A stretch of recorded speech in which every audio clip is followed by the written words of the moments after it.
whenever anyone would talk about the people that do go AWOL, it would always be framed in terms of, oh, they just didn't have the mental strength, they just didn't have the resilience, they just didn't have the spirit to fight, right? It's just they left because they were cowards. It's never acknowledged that it's the massive amount of issues that are like very legitimate issues people might have about the corruption. Basically everyone that's been there for a long time, foreigners or Ukrainians, like, it's one of those uncontroversial things. Of course the statistics are wrong, so why would they be wrong?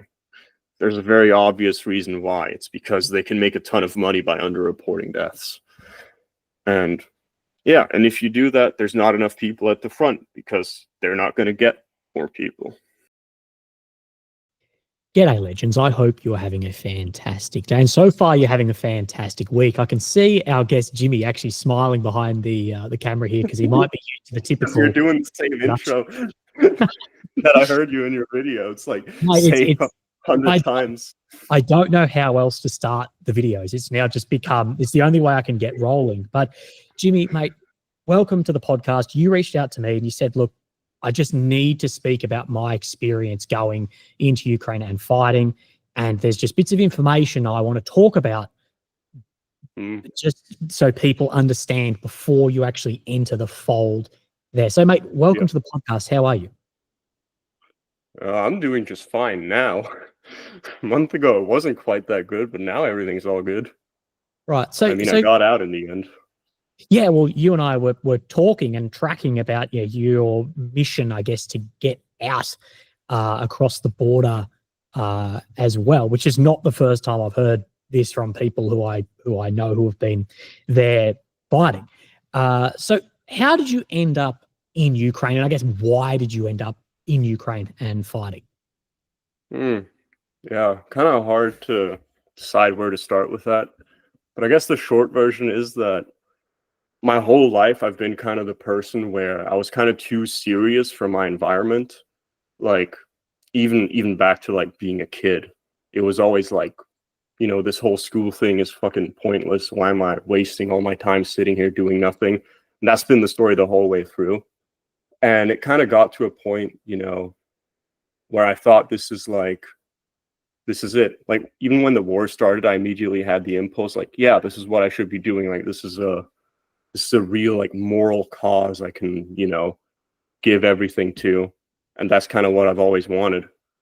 The reason I didn't go initially is just because, like, I'm not a fucking idiot. Can I swear? Yeah, go for your life. All right. Full of this. Yeah. Like, I'm not an idiot. I knew back then what Ukraine is also, at least to some degree. And I kind of decided at the time, like, I'm not going to go and potentially die in this fight. Because even the absolute best case scenario is just that this country becomes part of the European Union. It's like, I've lived in the European Union my whole life. It's not that amazing. At least it wasn't for me. So it kind of took a while. But as time went on, it just became more and more obvious, at least to me, that normal everyday life is just, I don't have the right personality for it. So I kind of decided, like, whatever, I'm just going to do this. And maybe I'll come out the other end, less frustrated or feeling like I've actually accomplished something that's, like, valuable. That's basically it. It seems to be something I hear a lot of the guys I speak to, both publicly and privately, is this search for meaning and feeling a bit lost. Yeah. And a lot of people I speak to, it's not that I want to fight for Ukraine or I want to kill Russians, which there's a lot of people in that space, but there's a lot of people too who are like, I feel lost. I feel like this will create a brotherhood for me, or to fight for a bigger cause or be part of a bigger cause. And that's why then people enter. Does that sum up, I guess, how you feel? Yeah, exactly. That seems to be kind of the pipeline of, like, the kind of people that go in. What I did notice for sure was the kind of people that actually stay, like, our instructors, because we did get better training than most Ukrainians, which is like insane to say, because it was really bad by Western standards. But I met guys that were there for 3 years. I met a guy, he was actually in our unit because he had to go through training with us, even though he has more experience than the instructors. He had 12 years in the French Foreign Legion, and he joined the war here as soon as it started. There was a guy from Peru. He had been here for 3 years. And all of the instructors were kind of, and the people that stayed were kind of the same sort of people where they're not super idealistic. They're just kind of hardcore. They just have the personality to be a soldier. And, they're just these like determined, like very stoic people that are just not easily shaken at all. And that aren't like crazy introspective. Like a guy I made friends with because like he's Peruvian, one of our instructors. And I'm half Peruvian. So I talked to him a bunch, like on the last day of training.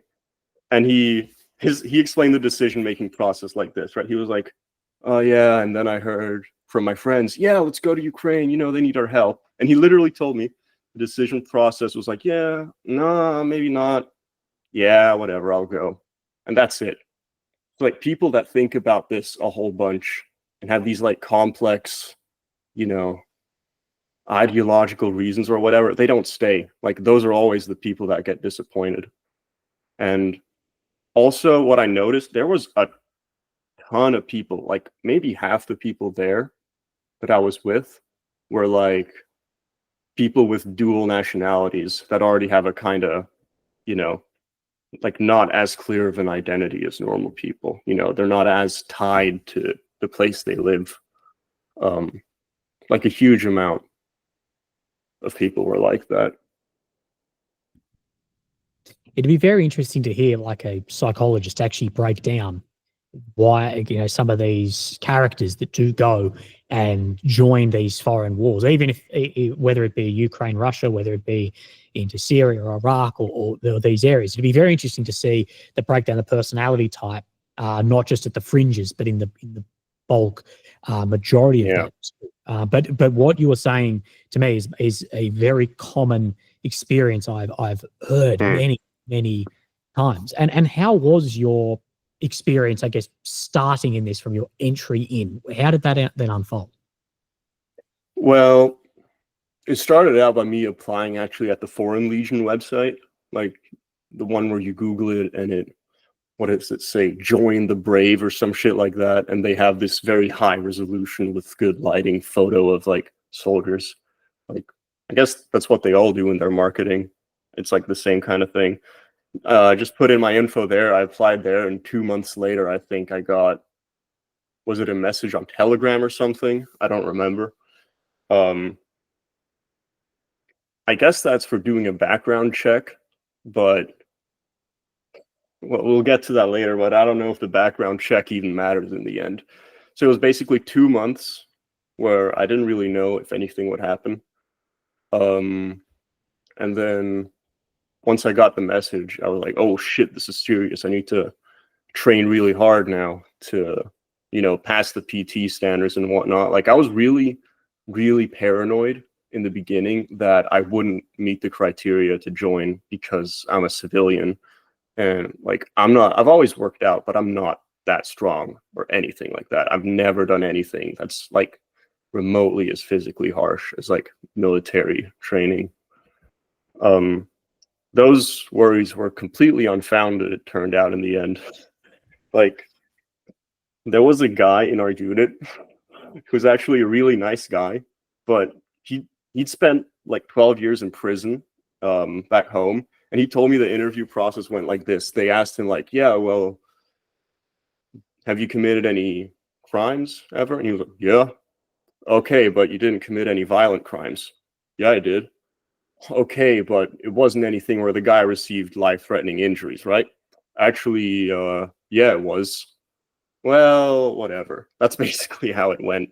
So, like, there were a lot of guys that I was training with where you can tell that it's very much a quantity over quality kind of unit that I was in. And like as time went on, I just saw that more and more and more, that there was like such a disinterest in making sure that this is run properly. Why do you think that is?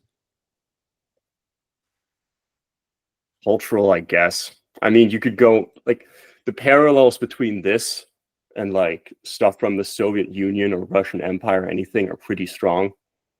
Like, I personally can't relate to it at all. Like how you can just not care about basic stuff.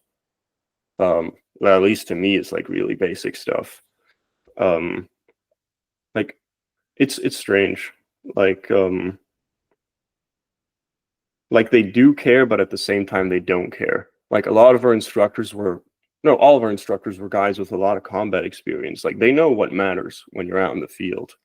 But at the same time, you know, we had the guy that tried to kill me who had like so obviously like such severe PTSD, who was just obviously not in control himself. I think like half the guys in my unit like just actively avoided him and told me that they were like, you know, this guy's a loose cannon, that type of thing. There were, not everyone was that extreme, but there were a lot of guys like that. Right. And when you say like actively ignoring things, what sort of things is going on here? Actively ignoring things. Well, the basic stuff, right? When we were in training, right? A lot of the time was just spent. Here's the structure of the training there, like 60-80% of the time. 2 people at a time do something, or 4 people at a time do something, and everyone else just sits there and watches, you know? Like and then there was also, we were supposed to do 45 days of training. It ended up being only like 35 or something like that. It's hard to like go into detail because it's always the small things, but let's just say that like I always try to hold things to a standard.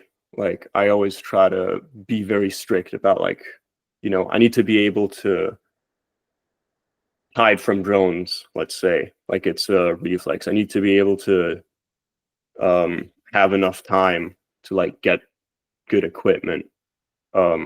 I need to be able to plan things out with my unit ahead of time. And I was talking to like my sergeant about this, how, you know, morale is really low because we know how high the casualties are. Can we maybe do some extra training just on our own after basic training is done? Obviously, it went nowhere. As an example, like the rifles we got were super old. Mine was like jamming constantly. You know, it's basically small things like that. Right. So how long of a time is it between you as a civilian who's never been in the military? I would, being European, I'd say it's highly unlikely you've ever shot a gun. How long until Yeah. you are then put from that into combat? Well, so I arrive in Kyiv, and in Kyiv they have, I got assigned to this 3rd Assault Brigade, like even though I applied to the Legion, right?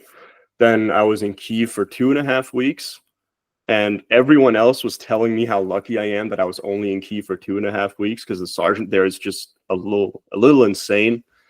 Like you just do rough PT constantly, without that much like tactical, you know, like what you'd consider real like military oriented stuff. Some guys there were there for 3 months because they had like some bureaucratic problem. So they were just doing physical training for 3 months straight, with like very little sleep. Because in Kyiv, we only got like, I don't know, realistically like 6 hours of sleep, maybe. Because we had to run to the metro every time there was an air raid, which was 5 minutes from like our sleeping place. There for 2.5 weeks, then another 2 weeks of training, which was like real military training, where it would be like out in the forest, and we were actually practicing with what used to be Russian positions, because like the real training is like way in eastern Ukraine, so it was around Izium. And then after that, it was another 2 weeks of training with our actual battalion, which was 1st Rifleman Battalion. And I have a lot to say about these guys. I mean, goddamn. Like, so realistically, you're talking really 6-week pipeline, but really 4 weeks of training before you're thrown into the fold into, I guess, what is the most challenging warfare environment we've ever seen. Yeah. And we were up against Rubicon.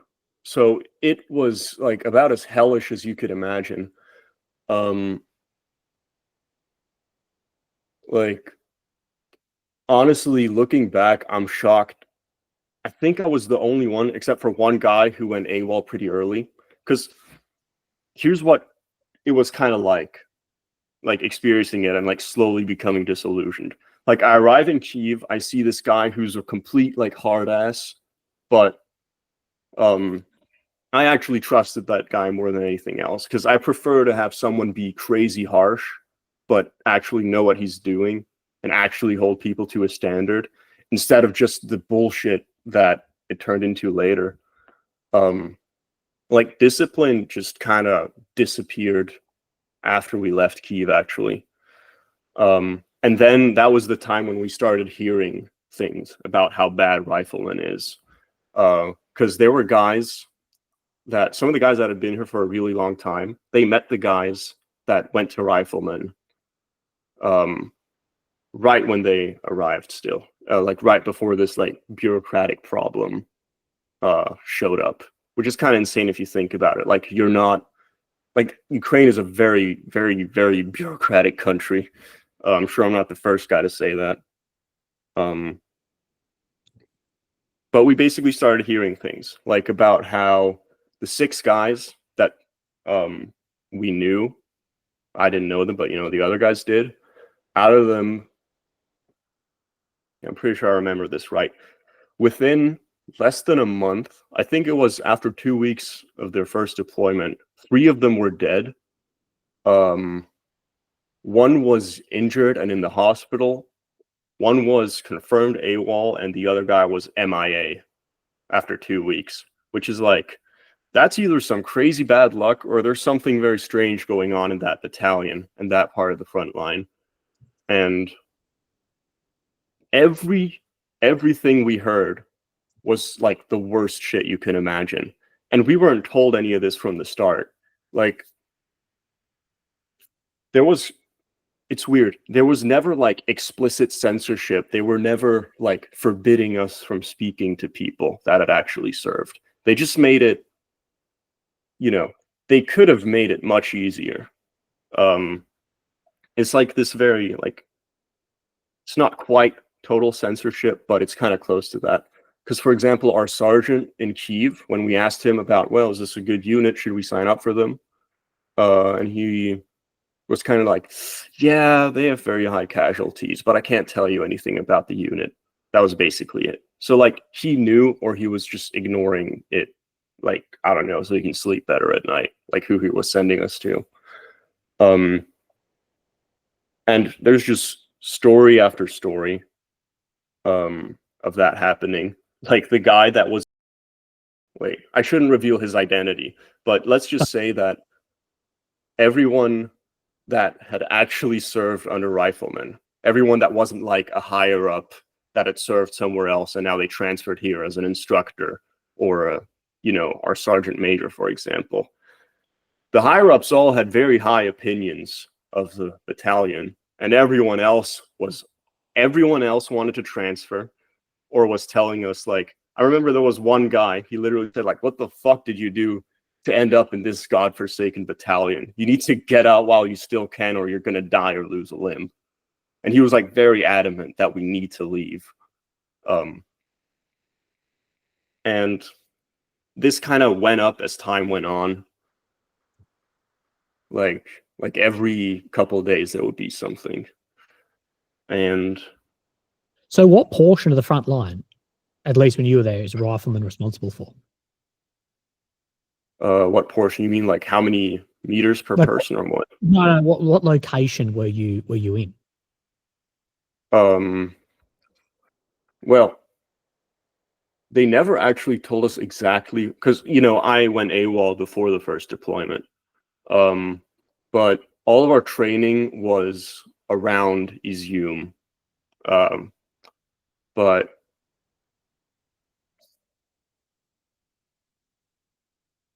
yeah, we were told different things. At one point, we thought we were going to be deployed in Donbass. At another point, we thought we were going to be deployed in Kharkiv Oblast, where they actually ended up. I don't know, but I guess you can just Google it, because we knew from the other guys, you know, the guys that that came in 3 months previously, you know, the guys that were still left. I'm sure if someone in the audience just Googles where Rubicon was deployed a month ago, they'll probably find it. Yeah.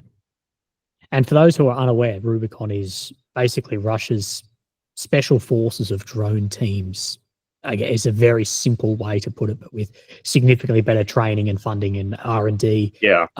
And a very cut down command structure to higher defense, so it doesn't have to go through all of the hoops.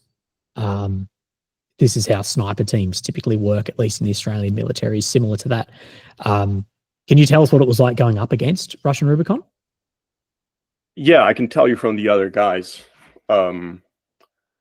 Like one of our guys, without asking anyone, went down the street in like the last safe house we just arrived at before I left. He just talked to the foreigners that were there previously. That's how I know. And also from the other guys, kind of injuries they've gotten. So it would basically be that they would use poison gas a lot. They would always use butterfly mines, put them at the entrance of your trench if they find it, always remine it. Like if you have a blindage, which is like a larger trench with overhead cover, always they would put like little metal spikes with the, what's it called? With the butterfly mines, so that if you blow your foot off, you fall down into the spikes and, maybe get an infection and die of that, something like that. So the drone dropped these spikes?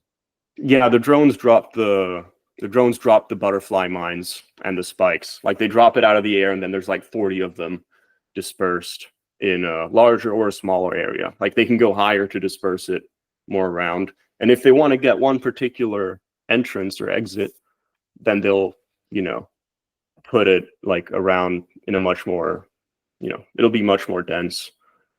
They just use they use every tool that drone guys have at their disposal. Like they'll use intel, they'll use like a Mavic for intel, then there'll be like 10 FPVs flying at the position, that sort of thing. And it's kind of funny. I remember talking to our sergeant major, like on our car ride going to Rifleman. I was talking to our sergeant major about how, like, why are we going to pre-established trench positions that are like 4-man positions if the second you actually get spotted, you're kind of fucked already? Because like if they know where to send drones, you will die. Like you have to relocate. Like you have to dig something small in a bush somewhere. And I remember like 3 days later, he actually announced that would be their new changing strategy. But like, because normally they would just order you to go, you're going to go to this trench, and that's where you're going to go. And literally the guys that we knew died because they were ordered to do that. Like they were ordered to a shitty trench with no overhead cover. It's very visible. They immediately get ambushed by skids. The 2 guys that were there, one of them died. The other one couldn't get the injured guy, like the guy that died later. He couldn't get the injured guy because there was a second skid waiting for him to get the injured guy. So what is like the skid? Right? Oh, it's like a drone that drops explosives from the air. Oh, Like it'll drop like 1 grenade down on you. And so I decided like right then, like if I'm gonna stay here, I'm gonna do this right. I'm not gonna accept orders where I'm gonna go into this garbage trench. I'll go like 100 meters to the right into a tree line maybe, and dig something new. And like, if I'd done that, I would have probably gotten, it depends. Sometimes for disobeying, like they do nothing, and sometimes they like beat you up or threaten to kill you or put you in a, put you in a prison for 7 days and like beat you up every day or something like that. So it's just ridiculous. At what point did you become, I guess, so disillusioned, demoralized that you decided then to go AWOL? Because we do hear that there is a systemic, critical level of AWOL in Ukraine. I believe it's 110,000 cases have gone forward in 2025. Yeah, I'm surprised it's not more. But I'm also surprised none of the other guys went AWOL so far, except for one who went AWOL really early, as soon as he heard of the rumors. I completely lost faith on one specific day, which is when the guy that tried to, at first he was just gonna beat me up, and it was literally for no reason. Like I just sat there. He was like, "What? Why are you looking at me?" And he like completely lost it. Like a lot of guys didn't even believe that it was over absolutely nothing. So like after a bunch of guys had to hold him down and he was shipped back to the safe house, I thought, all right, finally they're gonna kick this guy out, because he's very obviously like, even if he's a good soldier, he's just not in control of himself. That's the only way I can put it. So I thought, yeah, this is, finally. But how long has a guy like this been on the line? Like, do you believe it is 6 like months. combat-related stress? Yeah. Without a doubt. I think he just wasn't the type of person who could handle that kind of thing to begin with, but he just stayed anyway. Like, what happened is that a year ago, he served 6 months, and I think literally all of his friends from back then died. Because he was in he was in an even worse unit than what we were in. So they received even less training than us. And the whole unit he was in like got disbanded. I don't know if it's battalion level or what. But yeah, so he came back again 6 months later to fight here again. And yeah, but the point is, the fact that they brought this guy back and there would just be no consequences whatsoever, ultimately. Like, I even remember, I talked to my sergeant major about the situation. I remember telling him, like, hey, when he was, like, being held down by the other guys, he told me, if I don't kill you, someone else will, So this is, like, a serious thing for me. And I'm not even joking. My sergeant major said, well, he doesn't have anything personally against you. So I literally, that's when I contacted you, right? I think it was the same evening. Right. Okay.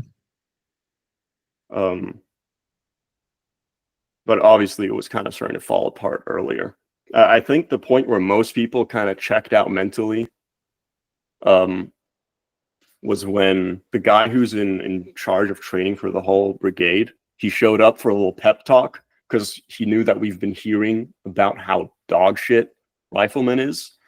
And his speech, there was one moment in the speech where he said, well, I know that there's rumors that this is a sacrificial battalion and that you're being sacrificed for no reason, but it's not for no reason. We were responding to an emergency, because the previous 2 riflemen battalion were disbanded because they lost 6,000 out of 8,000 guys to prevent the encirclement of Avdiivka.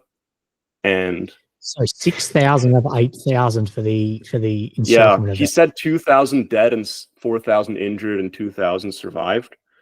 But I don't even know if I believe that. Considering the casualties from the guys I was with so far, and it's only been a month, and we have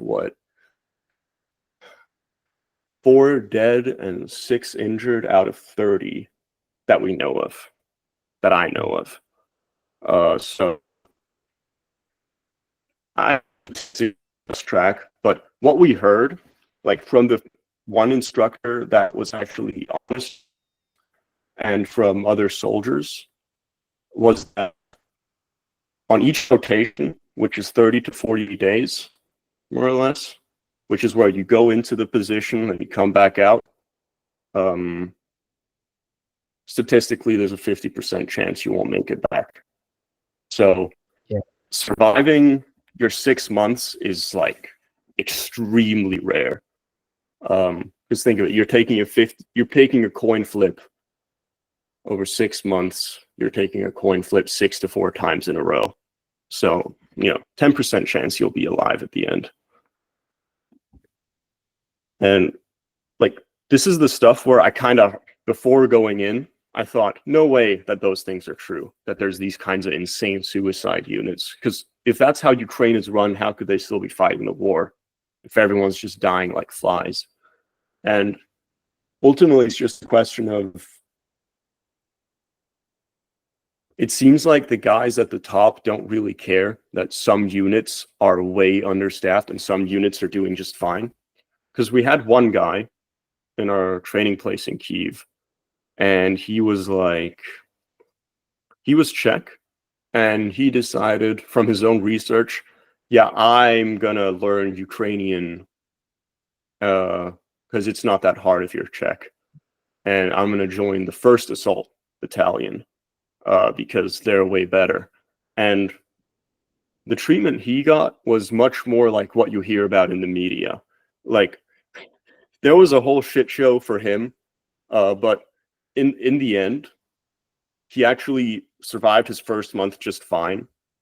And his biggest problem was that there was a rat in his trench that they had to kill with rat poison, because he was in a trench 5 kilometers behind the 0 line, like to get him acclimated to it. I remember hearing about this on like YouTube videos, that this is what's supposed to happen with new recruits.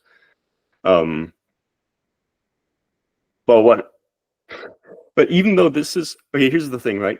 The 3rd Assault Brigade is known as the best brigade in Ukraine out of everything on the front line. As far as I know, that is true for the brigade as a whole.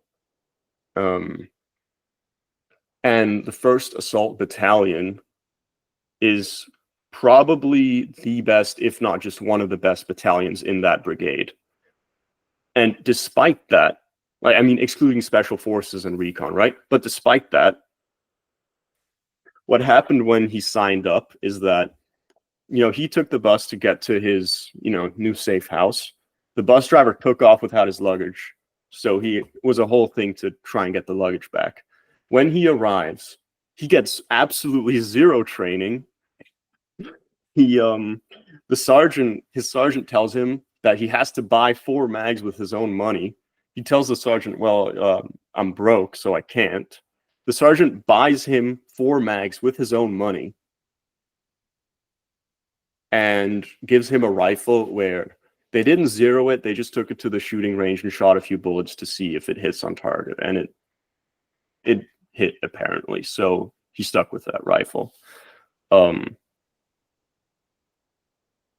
Unfortunately, I don't remember if they issued him armor and all that, but I'm sure they must have. Like, it would be too ridiculous if they didn't. But like, either way, like that's one of the best places you can be, and this is still what happens. Like again, there's this, I think, repulsion that I think a Westerner would have upon hearing that a guy's life just is treated like with such little value. Like, yeah, whatever, he's just one guy. He doesn't need training. We can just send him to the trench.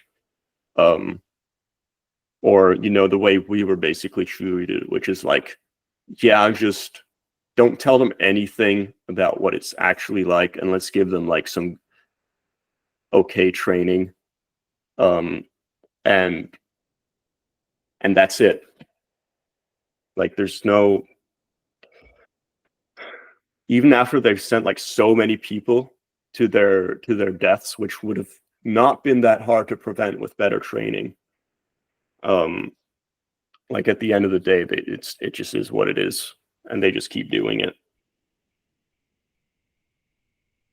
You've spoken about casualty rates in this. What, Yeah. at least from your time in the units, around other guys, hearing from guys who are still there and finger on the pulse, more so than those on Twitter who have never visited the country Yeah. and won't bother running. What do you make of these casualty values we hear of, 10-1 in Ukraine's favor and all of this It's sort of, such a lie. Yeah, that is such a, I mean, obviously it's a lie. Like, it's like the Ukrainian, to my knowledge, like the Ukrainian government or whoever, they have this weird balancing act of trying to act as if everything is super duper fine, but at the same time acting like things are super duper horrible so they get Western funding. Like it's definitely a culture that cares much, much more about appearance and thinks it's much more acceptable to exaggerate the truth and lie and conceal things in order to look good. What I heard from everyone that actually knows about this kind of stuff is like, is that the ratio like 8 to 10 on average. I'm sure there's like isolated things. You just cut out for a second. Sorry. I forgot what I was going to say. I'm sorry. No. You were speaking about, you said, from my knowledge, something about casualties. It just cut for 1 second. That cut off. Yeah. To my knowledge, it's 8 to 10 as a whole on the front. So like 10 Russians for every 8 Ukrainians. Yeah, because ultimately, like, Ukraine is still like, it's like still a higher quality society than Russia. It's not saying much, but it is ultimately better. That's what we were thinking too. Like, if the standards are, one guy specifically, I remember him saying, like, if the standards are so insanely low here, how unimaginably bad must the Russian army be, considering that Ukraine is still fighting? Like it's just shocking. But yeah, the difference is ultimately not that big. Like, 7 to 10, 8 to 10 was like a completely uncontroversial figure. And like, it's kind of hard to believe that many people believe this now, but I remember one of our sergeants saying specifically, like, that we're like the Taliban.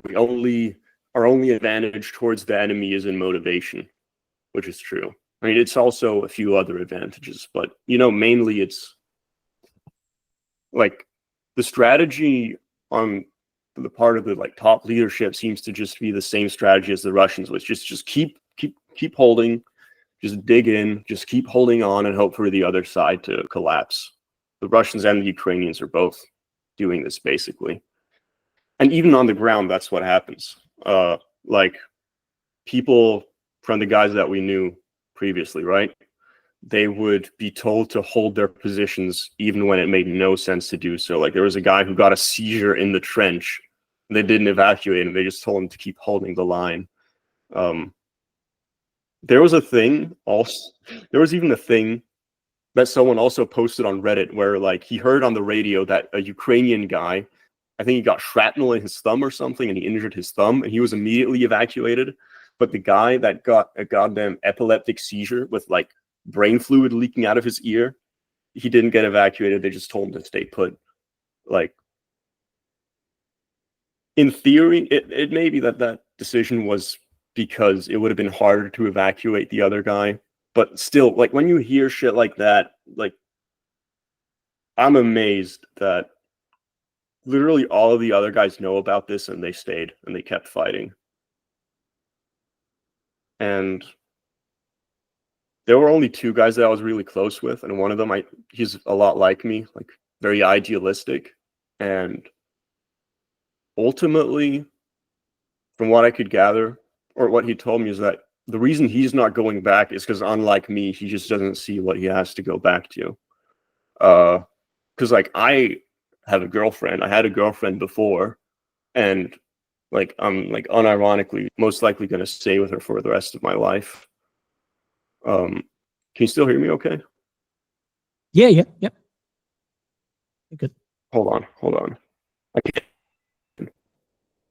This is very. My phone's just. Oh, I can hear you. Got girlfriend, the laptop in the other room, and it snatched my headphones. Uh-huh. Okay, now I can hear you. Perfect. Okay. Where was I? Right. You better watch out, mate, if I've connected to your girlfriend on the headphones.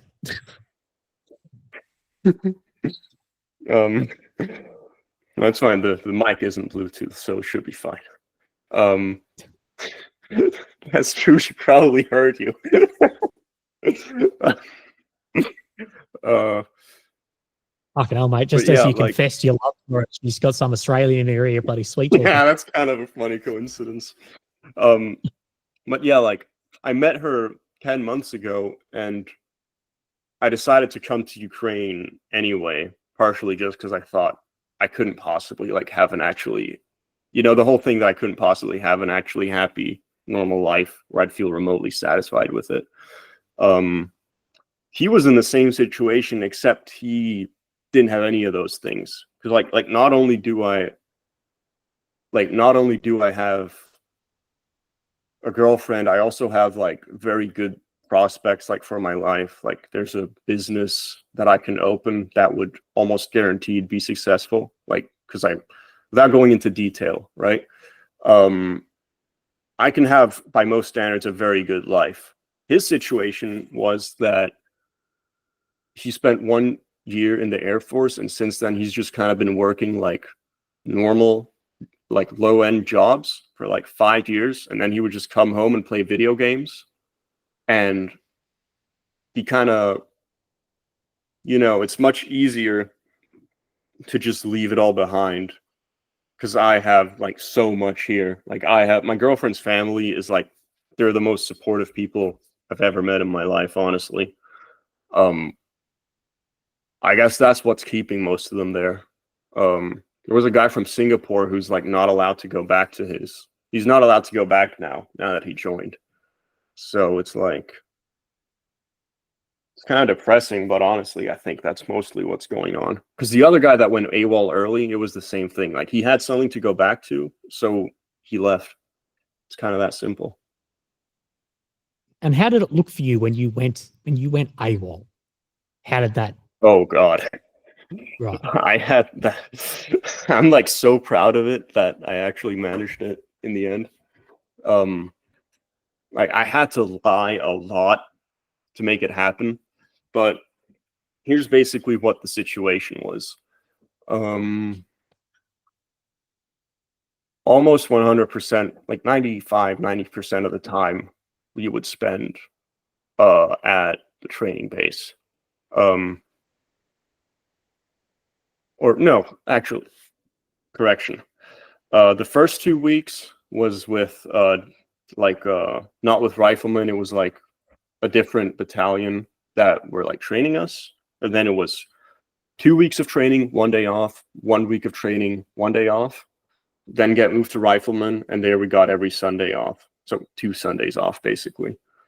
While you're at the training camp, which is, all I'll say is that it's in an area that can't be seen by drones because obviously, I'll leave it to the viewer's imagination to think where that might be. And there's like no chance you can go AWOL from there. You have to go AWOL from the safe house unless you literally know a buddy of yours that's going to risk going to prison by picking you up from the military training base, which has landmines around it because, it used to be Russian held. And they obviously mined everything as they were retreating. So you always have a very limited time window to do it. And very often they take away your phones completely to prevent you from talking to anyone. And here's how it works, right? Here's how it shouldn't even be possible to go AWOL because like they have a border, they have a tight border with, the other EU countries. And because Ukraine is such a bureaucratic, nonsensical society, it literally takes a minimum of 24 hours from the moment that your sergeant reports you until you're flagged as AWOL, where the border guard runs your passport through the system and he sees, oh, this guy's a fugitive, we need to arrest him. So I won't go into too much detail just to protect the people that were involved. I don't want to give anything away, but I will say that, like, it's easier to go AWOL if you have Ukrainian friends. And by the way, out of those Ukrainian friends, like a friend of mine, she contacted a bunch of other Ukrainian army guys that she knew. All of them even said that I should go AWOL when they heard about like the shit that goes on in this battalion. Like one of them was an officer in Azov. He told me, yeah, he told her, like, yeah, this guy needs to get the fuck out of here. This is ridiculous. And yeah, one of my friends organized something for me, and I got to the border within 18 hours. And when I was at the border, they didn't even check my passport. Like, because I'd been there within 90 days, which is like the visa, like every EU citizen gets 90 days in Ukraine visa free. So I just said, like, yeah, you know, I was just visiting some friends. He just asked me if I have any souvenirs. And I actually had 2 like Nazi patches that I bought in Izium for a friend of mine that I had in my pocket. So I showed him those, like, yeah, look, I bought these for my friend. He was like, all right, go on. So I could have taken a week or 2 to get to the border and it would have been fine.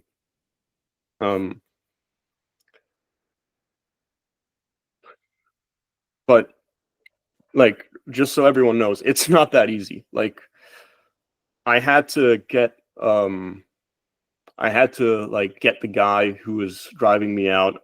I didn't even know until the day we went to Izium that we would be there. I just kind of guessed that we would be there.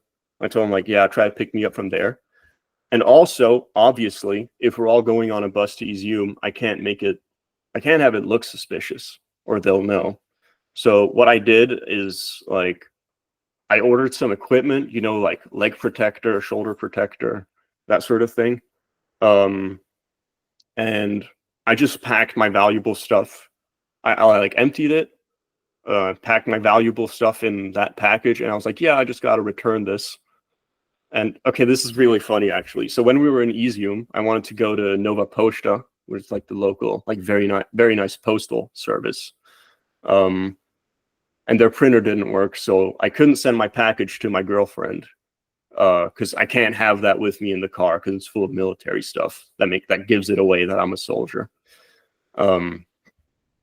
So instead, I would have had to walk like more than an hour across Izium, and a guard stopped me on the way there, like a military. I don't know if he was a cop or military police or what. He stopped me. He was like, "Yeah, show me your documents." I told him, like, and then I just showed it to him. He didn't think anything of it while I was going AWOL. And and then I asked him, do you know how to get to like Nova Posta Branch 2? And then he stopped a car for me and told him to drive me there. Like the military police helped me go AWOL, basically. And yeah. What happened afterwards was that I was like texting like my friends, like, yeah, I'm out. Sorry that I was like pretending like everything, like, you know, I was pretending like my battery ran out, so I couldn't text back to buy like an extra half hour. And then he texts me that, hey, the sergeant wants you to come back for a discussion before you leave, which is such an obvious lie. But like, he's a sergeant. You'd think that he wouldn't like tell, you know, you wouldn't think they would use like tactics like that to keep you there. But obviously, he's not gonna just give me a little goodbye kiss before I go AWOL, in a battalion where everyone wants to transfer and they like refuse to hand out people's like military IDs so that they can't transfer. So I ignored that. Then the sergeant wanted to know if I'm in a bus or in a car. I didn't obviously my friend didn't even bother asking me that. And then he notified the police in Kharkiv and Izium that I was like a fugitive. But because I had a very good driver, I was already like long gone by that point. And yeah, I maybe cut this out, maybe don't, but even the curfews where you're not to go in and out of a certain city, like I think between midnight and 5 a.m. or something, you can get around those curfews if you know what you're doing. But it's hard to find a guy who knows what he's doing. Like, I got crazy lucky with my driver. And I also like lied to my driver. Like, it's a guy that a friend of mine hired, basically. And yeah, he was a really good guy, but I lied to him because I was scared that if he knows that he's helping a guy go AWOL, that my whole thing falls apart. And it's like, yeah, that's basically the story. So by 6 a.m. I left at 12, and by 6 a.m. I was at the border. Yeah, I remember you were texting me basically updates because you said, well, I want to do a podcast and I want to talk about my experience. And you said, oh, maybe should I wait until I'm out of the country? And I said, yeah, well, if you're concerned, wait till you are out. I don't want to put anyone self in any danger. And you saying I'm finally across, and I could see in your messages. I'd never met you until this conversation. Your the relief I could hear in your messages, to be honest. Yeah. I mean, because it was so rough, especially with my driver, like sitting in there, like me and him kind of got along really well, honestly. But the whole time I had to 90% of what I told him was the truth, except for that little part that I'm going AWOL. It's like, I'm never gonna fucking not feel conflicted about that. But it was really stressful because it's like, there was a point where he almost caught on, or he was starting to catch on. Like, I did manage to contain it, but like, he could have just kicked me out right then and there, and I would have been fine in the end anyway, because they don't even check your passport at the border control. But I didn't know that, so I literally thought one wrong word and I'm done. Like, I'm gonna go back to rifleman, and like it's no joke. Like, they will, if you argue with your commander, they will send you on a straight up suicide mission. 3 guys assault this 10-man trench. No drone support, just go. Like, that kind of thing. If you refuse to go on missions, they will, beat you up. Like, there's even guys that have finished their 6 months have like secret police officers that are really just guys that are like good at boxing. Like that's specific to the 3rd Assault Brigade, though, that they use like physical punishment as a way to like the way they see it is that if you like disobey or or you drink, because you're not allowed to drink, actually, which I think is really good. Anything like that, basically you have to pay back that dishonor or whatever. So if you get beaten up in a hole for a week or something like that, or you get like lashes, then after that it's like, all right, now everything's fine again.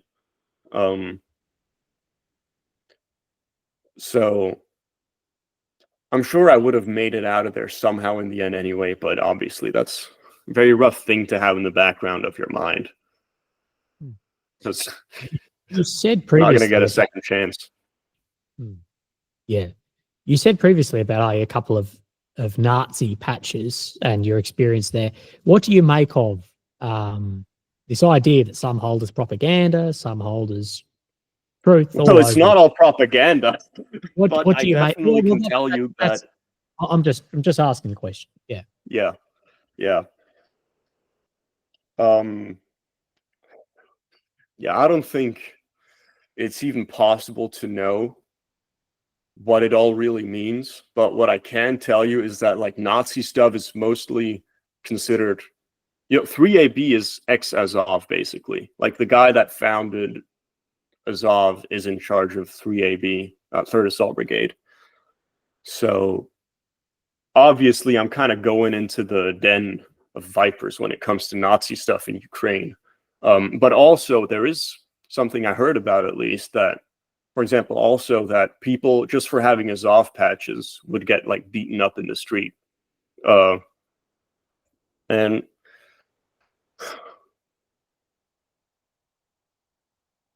it's so hard to wrap my head around because it doesn't make sense no matter how I think about it. Like, for example, the Ukrainian instructors, let's say, almost everyone had like a black sun tattoo or the Azov symbol, it's not actually an N, but like it's a medieval, like, the Azov N with the dash through it that looks kind of like a swastika. It's like a medieval symbol that was originally used in like a peasant uprising in Germany. It's like, I think it's mostly like an anti-oppression symbol or whatever. But like at the end of the day, 90% of them wouldn't mind if it was an actual swastika. It's just that's kind of too far down the, socially unacceptable path, like for Westerners. But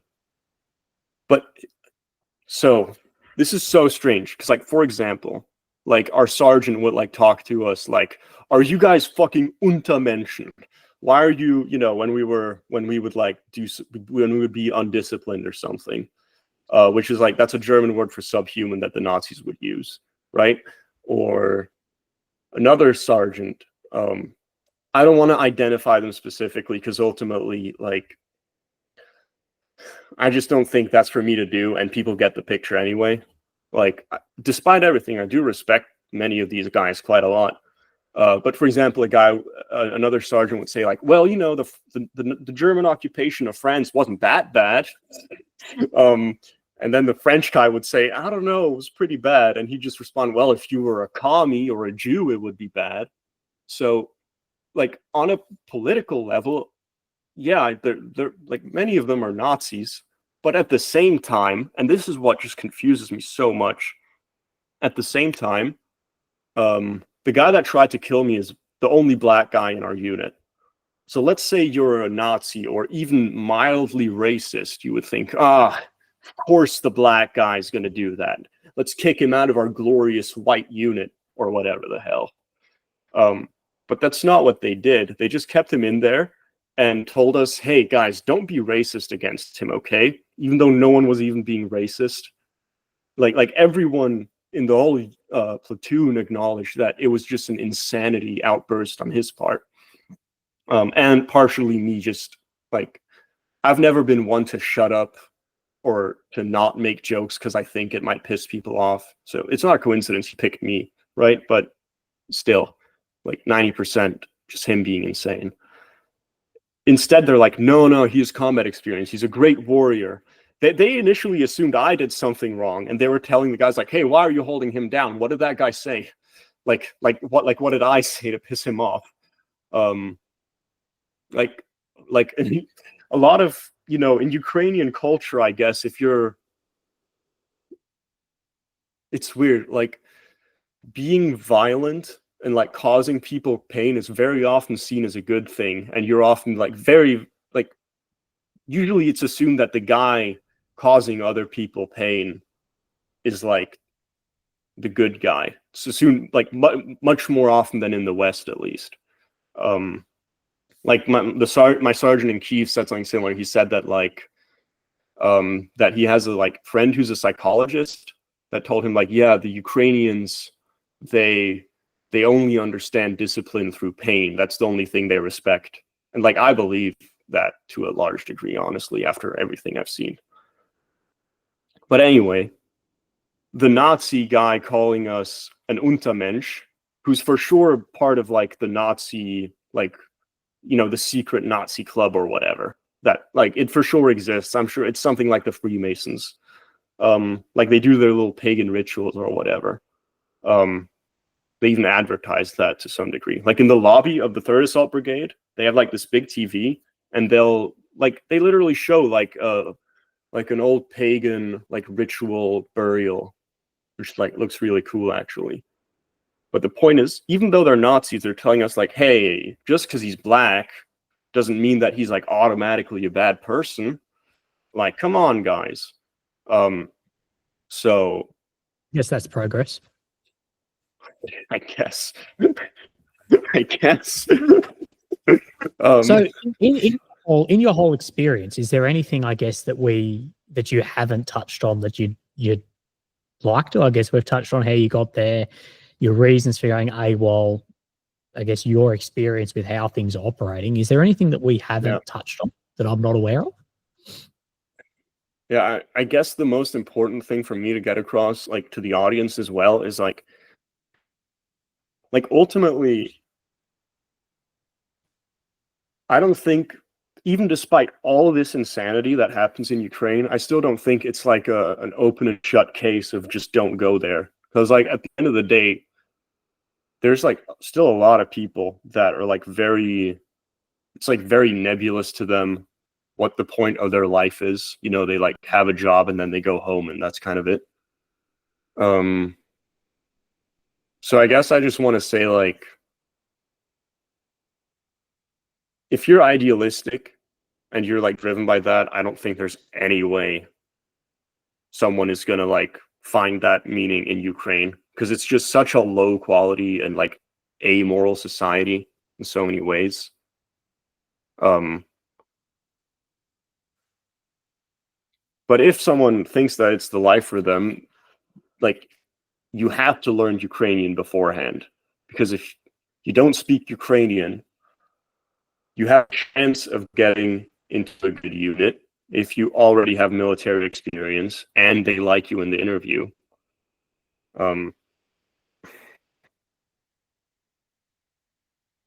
Like, that's a really important thing, because otherwise you get just shoved into this pipeline of just getting lied to and getting lied to and getting lied to. It's like a boiled frog thing. Like, there was one guy specifically, he was 2 months ago, I remember, or 1.5 months ago, during the first phase of training, when we heard about like how bad the unit is, he was like, yeah, I will not be serving here. I'll do whatever it takes. If I have to bitch at them to get transferred, I'll do that. If I have to go AWOL, I'll do that. And now, like, he just served with them in the end anyway.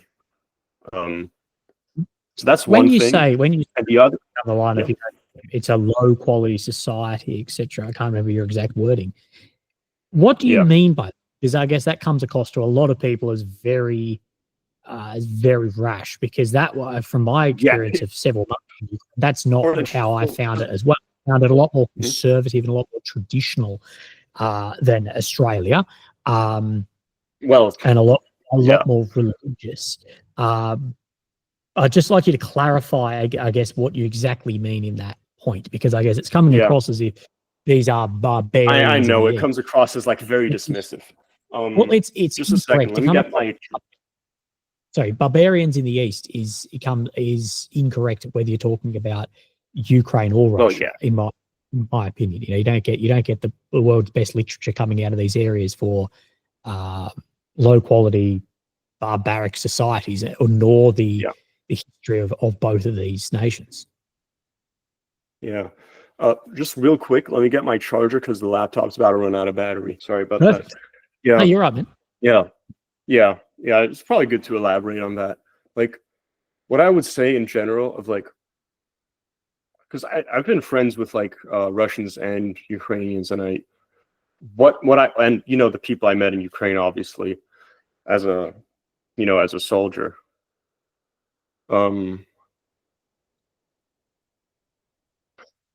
Like, the whole thing, right? It's the same as the Nazi stuff. It's so contradictory that it's very hard to like put all the different aspects together. Because like, here's what I think: they're like incredibly friendly. Like, what I think the average Ukrainian and Russian has way more emotional like depth than the average Westerner. So it's hard to quantify, obviously, but that's like what I personally have always like experienced. Like,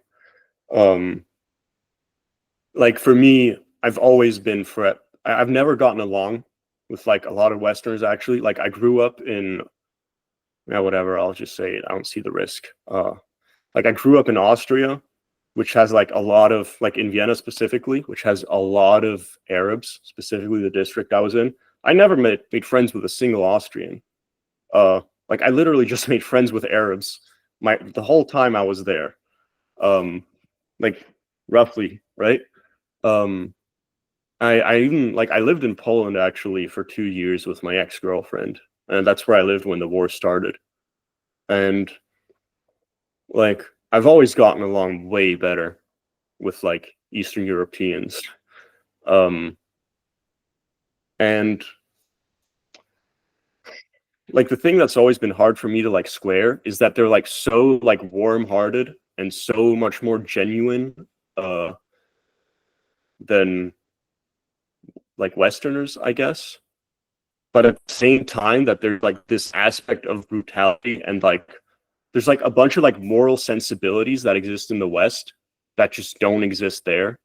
You know, like you know the just disregard for quality, like even in the highest quality unit, like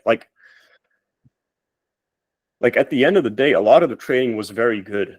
Like the that's the wrong way to put it. It's not that the training was really that good, but I could really tell that the guys that were like the instructors, I could tell that they really cared and they were really trying to do it as good as they could.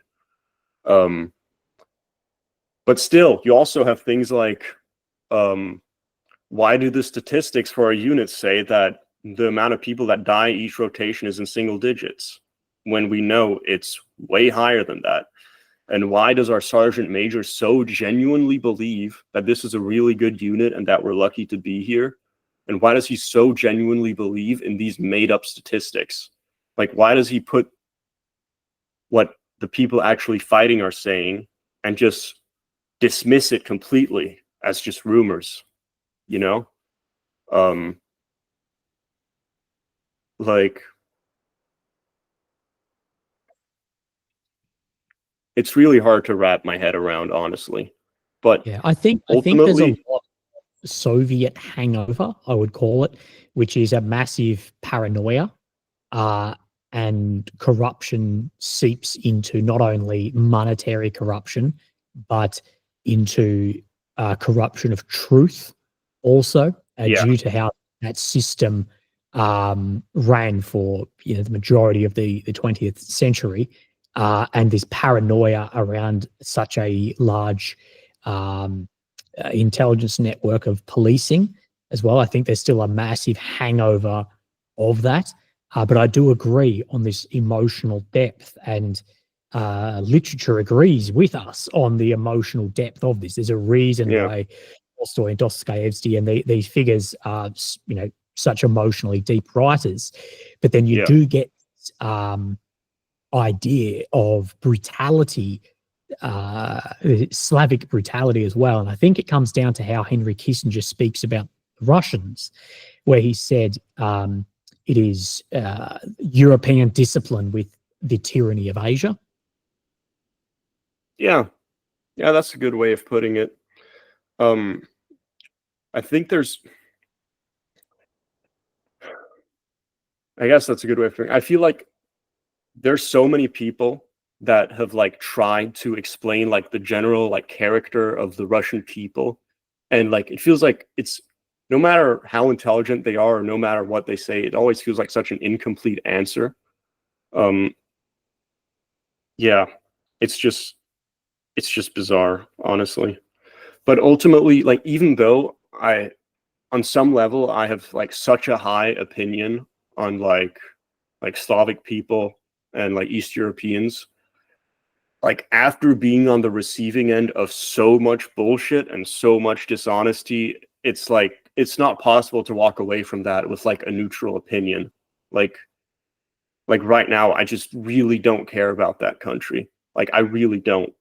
Uh, and it's very understandable to me why so many people have left, and why so like for many people it's a question of they aren't able to leave, but they're trying as hard as they can, and as soon as they can, they go immediately. Like, you know, people that have like tech skills in Russia that they just ran away as soon as the war started. And I think now like Kyrgyzstan and Armenia have like the most per capita programmers in the world, because like all the Russian programmers like just went there, you know, like, because I can, like, while I was in there, like there's this mentality, right, by the higher ups. And I think this is kind of a normal thing for all like political leadership, like people that have authority. They like try to set their claws into you and hold on because they're like paranoid about you leaving.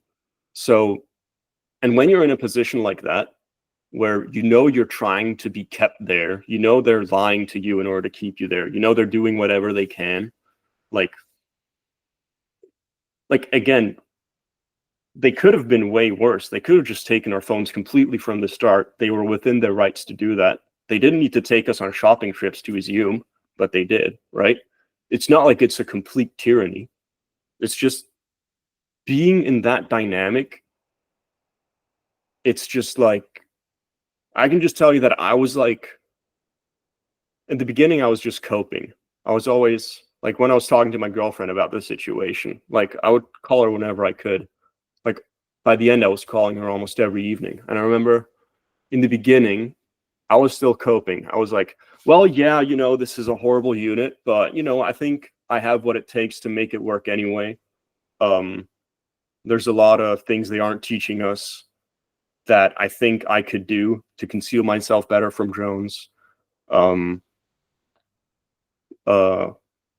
every time I heard something negative, I was just trying to minimize it, right? Because that's just the situation I was in. Because, like, do you want to? I didn't want to be the guy to admit that all this effort I put into it was for nothing. Because,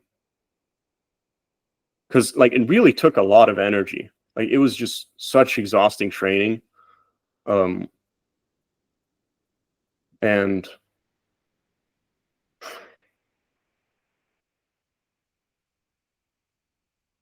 I completely forgot what else. Sorry.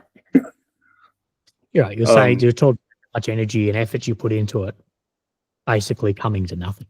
Yeah, but before that, it was what? Oh yeah, right. Like after I put all that effort into it, and like being on the receiving end of all that dishonesty, yeah, it's just it does something to you psychologically that's like very hard to. It's hard to describe, but it's like such a pressure cooker. That's the best way I can describe it. What do you think will happen in the war? You've spoken about how it was, used the word uncontroversial to accept that casualties are 7 to 10, 8 to 10. Yeah, well, at least in Ukraine, it's uncontroversial among like soldiers. Yes, you know, as many, you know, the average person typically knows better than the experts, whether it be about democracy or warfare. Yeah. What do you make of what do you think is going to happen militarily? And do you think, actually answer this question first. Do you think that if Zelensky signed some level of deal that had concession, what do you think the reaction would be from these soldiers and trainers fighting? Do you think they'd stop? Do you think there could be a rebellion? What do you think could occur? Well, the perspective of most soldiers is always just to keep following orders because that's what they've always been doing. Like, it's impossible to say if, are they in general tired of war? Is morale super low? Is it super high? Like, if you're in a war, I'd say morale is always going to be low because you could die, and that's, you know, kind of stressful.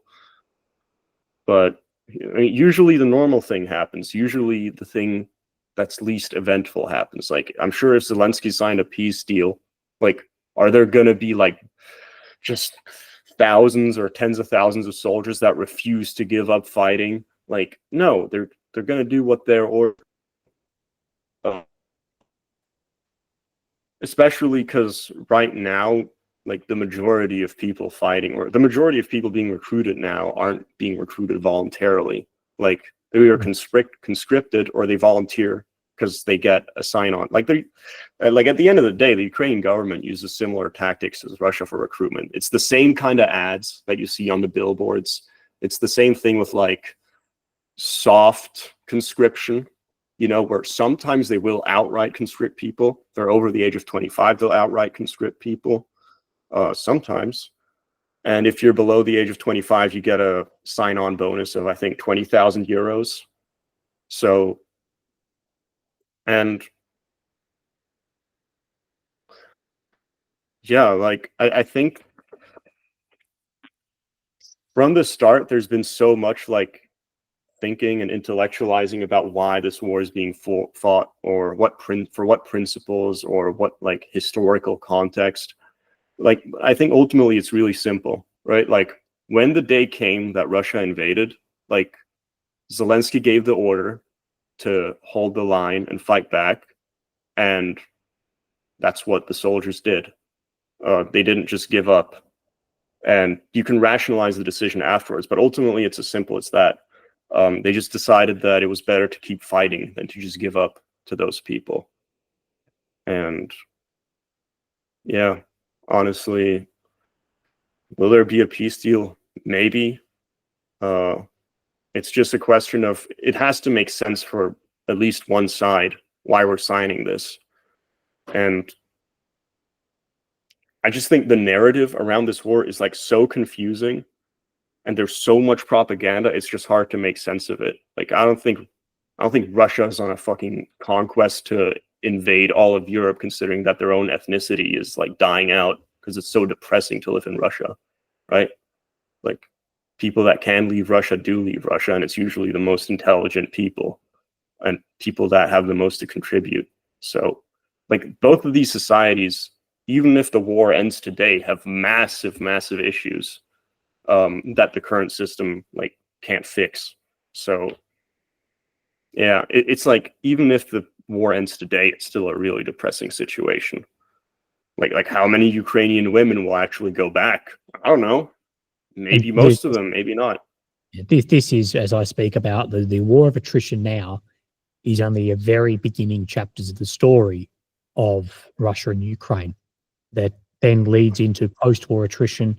It leads into the amount of people that have inhaled massive amounts of asbestos. It goes into very similar to what you spoke about, of that gentleman who had basically a combat-related stress PTSD moment, and then that goes into massive amounts of domestic violence and increased crime. It goes into the demographics, and you look at the demographers who speak about Russia and Ukraine, but they both skew numbers massively.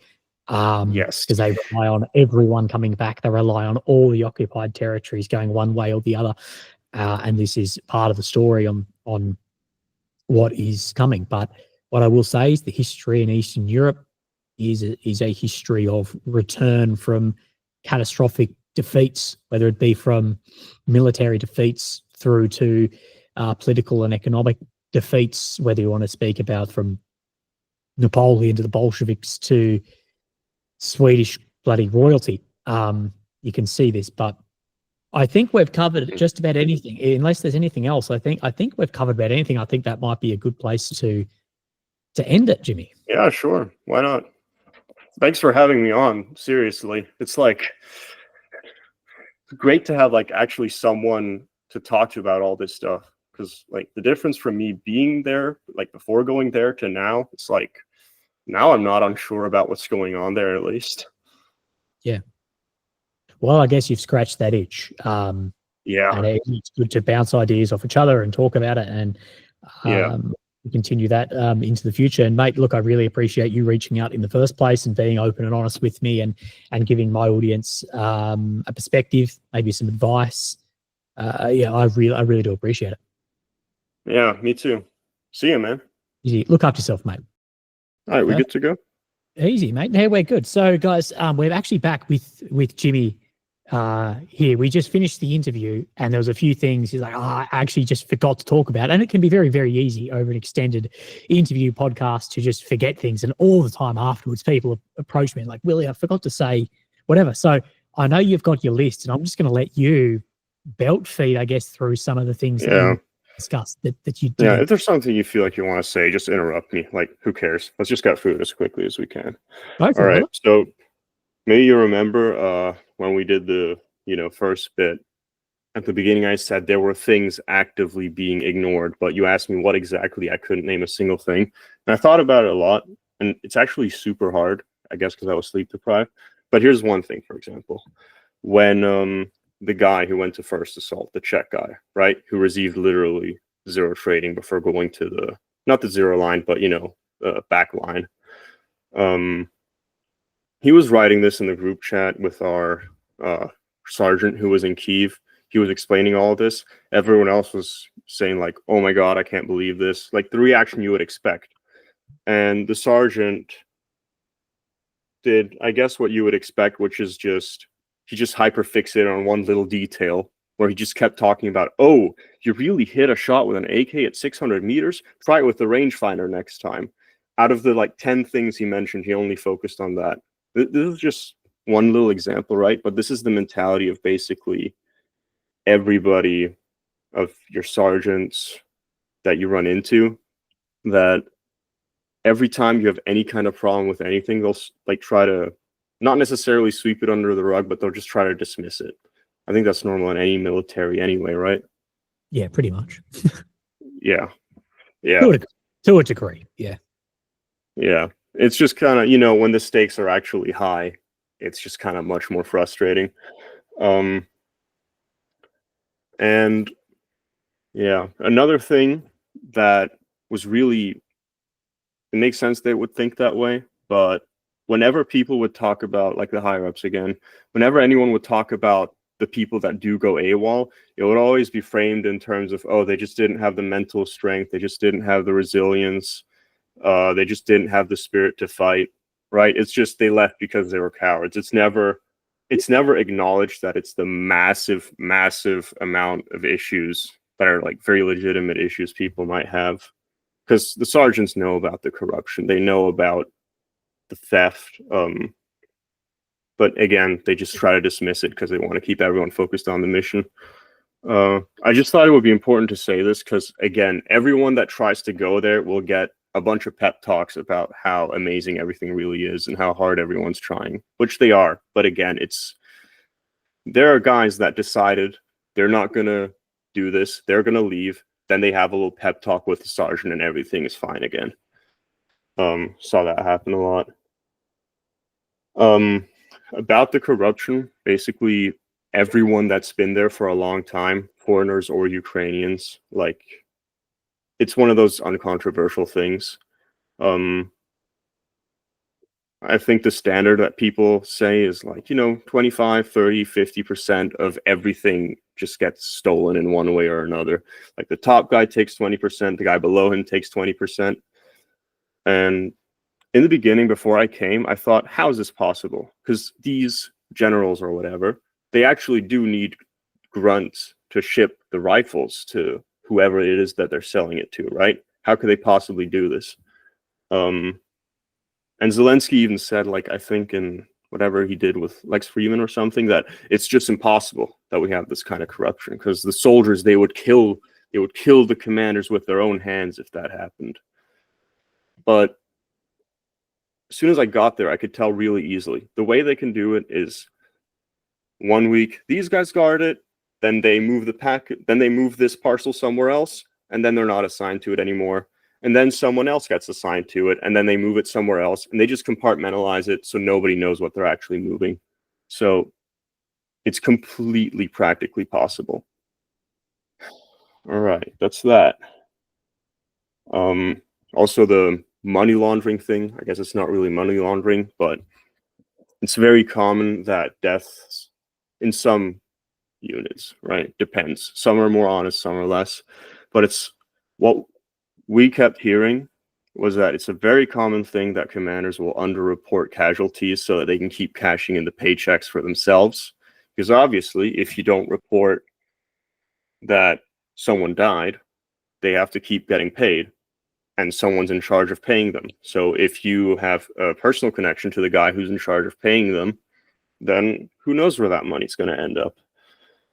And obviously, I don't have any proof that this is happening. All I can tell you is that nobody that's been there for a long time would seriously dispute this.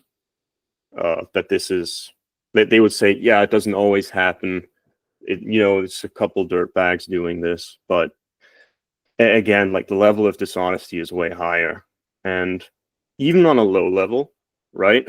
Like my power bank got stolen by my sergeant. We had a like he just I left it in the safe house when we left for training. Or we thought we were leaving for training, and actually they made us do construction work for 8 days while we were waiting for training. Then we show up at the next place, and our actual guys training us were like, no, you're supposed to just relax for those 8 days. You weren't supposed to do construction work. But yeah, the guy who was like, the guys who were like our handlers in that period just took my power bank, and they just refused to give it back afterwards when I realized that it was gone. So, or I don't know, in Kyiv, where we were housed with all the other Ukrainians in the same base, constantly we'd have stuff stolen. Like a guy had literally all of his clothes stolen because a Ukrainian guy approached him and was like, yeah, there's no more laundry things available. We can just share ours because I don't have that much. And 2 hours later, all the clothes are gone. And he doesn't know where to find it because all the Ukrainians shave their heads so they look really similar. So like, again, the reason I'm saying all this is because when someone like shows up in Kyiv, from the moment they show up, this is what happens, right? There's one thing happens that makes them think, why the hell am I doing this if I'm going to be treated like this? And then it happens again and again and again. And you just kind of keep shrugging it off. And yeah. And if you get too used to it, you'll just shrug off anything. Like, for example, being lied to by your commanders constantly. Yeah, what else? There's the medical stuff, which is obviously guys get injured during training. And the way they deal with it is they would basically, our safe house is obviously not in the middle of the city. So the hospital is in Izum. So they have to organize, all right, this guy's going to drive you guys to Izum. Then they go to Izum, and the doctors will maybe do something, maybe not. Sometimes they would literally sit there for 5 hours. Then the sergeant comes back and is like, all right, we're driving back, and nothing happens. Or they'll go there and the doctor will treat it like a guy had a foot infection, and the doctor would treat it a little bit. Then it wouldn't really fix the problem, so he would just have to go again, and again nothing would happen. Like, this is like really basic stuff, right? But if you're the guy that happens to, you literally can't participate in the training because of just nonsense like that, because the doctor just doesn't feel like spending 20 minutes to properly treat your injury or properly diagnose it, right? This happens constantly, where again, you have to be super serious and super committed all the time, and then you have things like this happen to you. Also, you know about the 350K that gets promised to people, right, when they die? Yes. Yeah, you're not going to get that. Like, or it's hypothetically possible that the family or the heir or whoever will receive it, but it's extremely difficult. Basically, we had like lots of discussions about that during training, and nobody had any idea what you actually need to do to get the money. It was like, no, the guy inheriting the money has to have a residence in Ukraine, and then they receive the money in installments, but maybe not. Another guy said, oh, I've already hired a lawyer who's like specialized in international whatever, so I'll make sure to get it. But we never actually heard of anyone ever collecting that money in Kyiv, like going to the person and getting it set up. There was a rumor that someone maybe got it, but we didn't know who, so maybe it was just like based on nothing. So again, what I'm the kind of picture I'm trying to paint here is that you will constantly be told, yeah, we're going to do this, we're going to do this. And then it just doesn't happen, or it happens in like a really suboptimal way, but there's no adjustment, and they just keep going, and they just expect you to keep going because, you know, it's war. It's the realities of war. That's like their go-to line. Okay, that's this thing. Also, I have no idea how many of our guys is dead. It's been, I believe, 2 or 3 weeks since we last talked. There's a couple of more where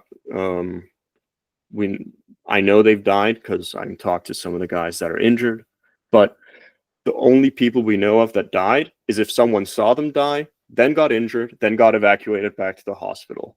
Like, they're not informed of anything at all.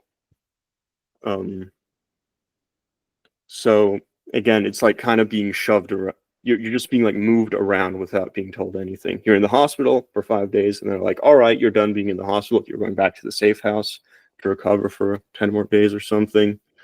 But you can never like ask, hey, what's going on here? What's going on there? Like, none of that is possible. And it's like extremely, extremely alienating.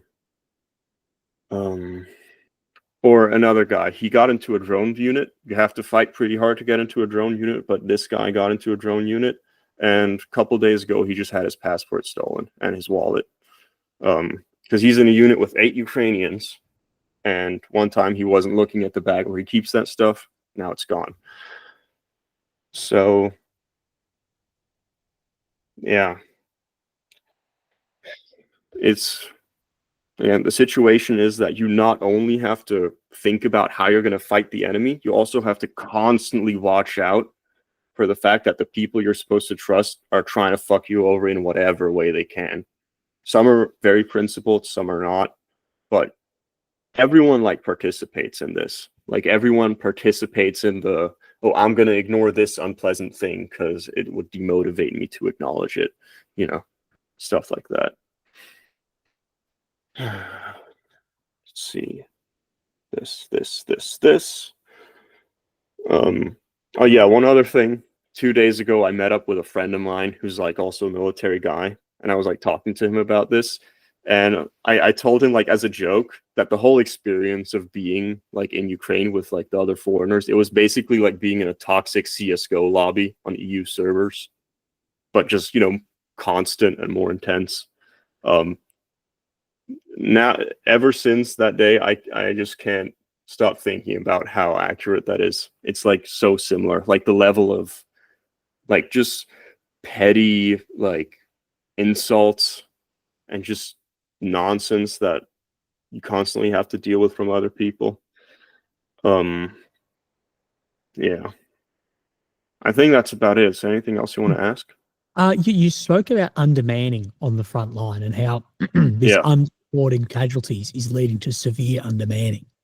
Yeah. Yeah. Can you extrapolate on that at all? Well, I mean, it's kind of straightforward. If high command has one number, which is that we have so many men there, but in reality, 20-30% of them are dead, they're going to send, if there are new recruits, the 3rd Assault Brigade is kind of different because they're not integrated in the normal military pipeline. Like, they're, you know, it's Azov more or less with a different flag. So they have their own recruiting, which makes it even more confusing as to why this would be happening in our unit specifically. My battery ran out in like 20 minutes. Okay, I'll be back in half a minute. Wait, sorry about that. This thing usually lasts for hours, so I'm surprised it went that fast. But yeah, it's so confusing. Again, I don't know if this is happening in riflemen or not. The undermanning and underfunding or whatever, it could be for any other reason. Let's just say that I know that the statistics have to be fake because, again, I talked to our sergeant major quite a lot. He was clearly under the impression that this was a very good unit, and the statistics he would cite were like between 2 and 8% die each rotation. That's something like he would get really upset when he heard someone saying that it was much higher than that, which it has to be, unless everyone that we ever met that had anything to do with riflemen that actually fought was just a liar. Like, it's just ridiculous. Of course, the statistics are wrong. So why would they be wrong? There's a very obvious reason why. It's because they can make a ton of money by underreporting deaths. And yeah, and if you do that, there's not enough people at the front because they're not going to get more people. But again, maybe I'm way off the mark. Maybe this definitely happens in some units, maybe not in the one I was in. I don't know. Yeah. Mate, look, unless there's anything else, I know, we touched on basically everything that you messaged afterwards that you forgot. Yeah. No, I thought everything through. I think that's everything. Yeah, perfect. I guess just one other quick thing I want to say, like, despite everything, like, this genuinely is a horrible experience, I think, for anyone that, you know, has any standards whatsoever. But like, despite everything, based on everything that I know, like, the Russians are still considerably worse. Like, they torture, like, I met people that got tortured by the Russians. Like, it's a real thing. They genuinely do kidnap children and put them in education camps to, like, forget that they're Ukrainian. Like, this actually is real. So, and also, the weird thing, while all this just ridiculous behavior, like, I talked to my friend, and he is, you know, Finnish army, or he did his conscription there, and he said, like, it just sounds like a kindergarten, but even more so than militaries normally are. Like, even at the front, things get stolen. So, but despite that, there's people, you know, the higher ups are working insane hours very often, or also I saw our commanders, they had massive beer bellies. So it's either or, I guess. But at the same time as the ridiculous things happen, there's a ton of people working super hard all the time to make things work.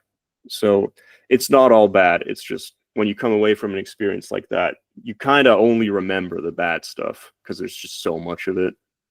I think short term you remember the bad stuff, and then long term then start to remember the good stuff. Because, like, yeah, I that's been my experience with a lot of bits and pieces like this.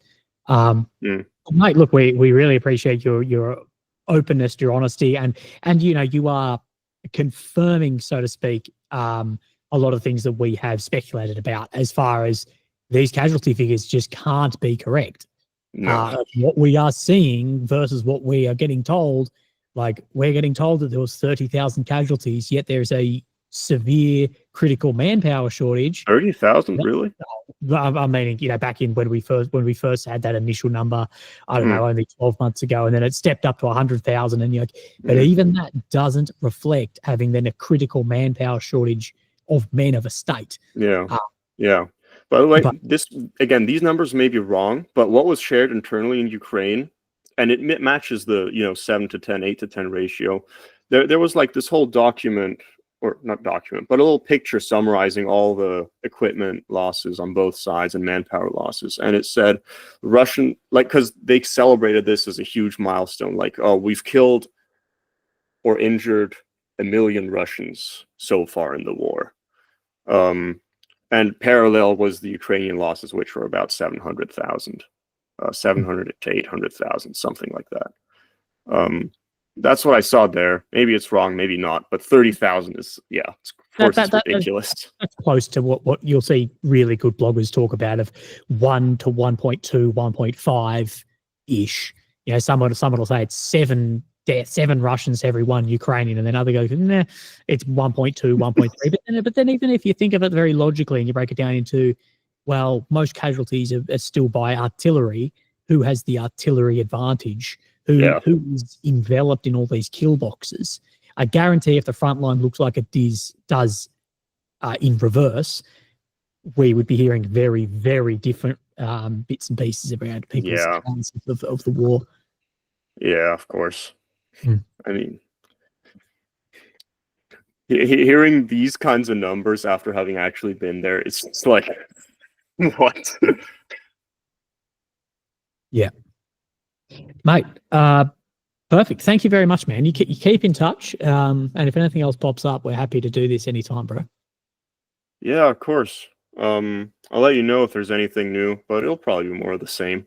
Oh, more guys died in our unit. What a surprise. So, yeah, it is what it is. Easy. Mate, thank you for All being right. so open and honest with myself and my audience.